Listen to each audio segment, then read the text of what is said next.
T-bone steak. Itama nyo ko kung mali ako, pero tayong mga Pilipino, pag narinig natin yung salitang steak, ang iniisip agad natin, mahal. T-bone steak. Paano ba naman kasi hindi natin basta-basta mabibili yung mga ganitong part ng karne sa palengke? Grabe lambot. Ito naman yung beef At belly. alam nyo ba, for as low as 108 pesos lang ay meron na silang only rice, only gravy, at only soup pa yan. Hi everyone! Welcome to AK Steakhouse. Come and visit us at 65 Macaria Drive, Pasita Complex, San Pedro, Laguna. Hindi po kayo magsisising pumunta dito. Ang bestseller namin are Australian lamb chops, beef belly, we have porterhouse, T-bone steak, prime rib and rib eye, and meron din po kaming sisig. Kapampangan sisig, only gravy, only rice, and only soup na literal na soup ng baka. Hindi po soup ng magic sarap.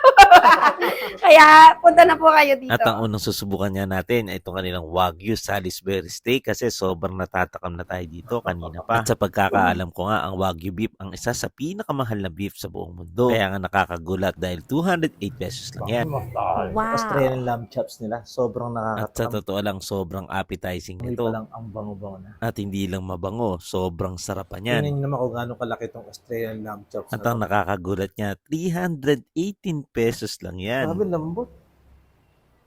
At para sa akin nga, isa ang Australian lamb chops sa kailangan mo talagang masubukan.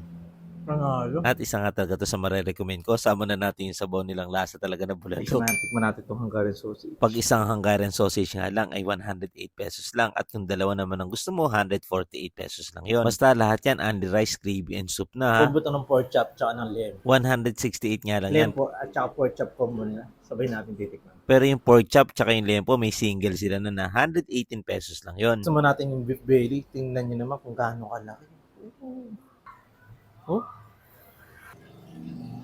Ang immortal pa. Ako ay ma-fan of pork belly pero nung natikman ko tong beef belly, grabe, ibang level yung sarap. Sabi kung nasasarapan ka sa pork belly, kailangan nyo matikman tong beef belly nila. Sarap. At next naman natin itong kanilang porterhouse steak. Ang sarap din ito mga kabasic, mga ka-immortal. At ito naman yung kanilang rib eye steak. At ito na ata yung pinakamurang rib eye steak na nakita ko dahil 248 pesos lang yan mga kabasic. T-bone steak. Natin kakainin ng T-bone steak. Sa lahat ng steak, sa mga pinaka-paborito. Ito yung T-bone steak.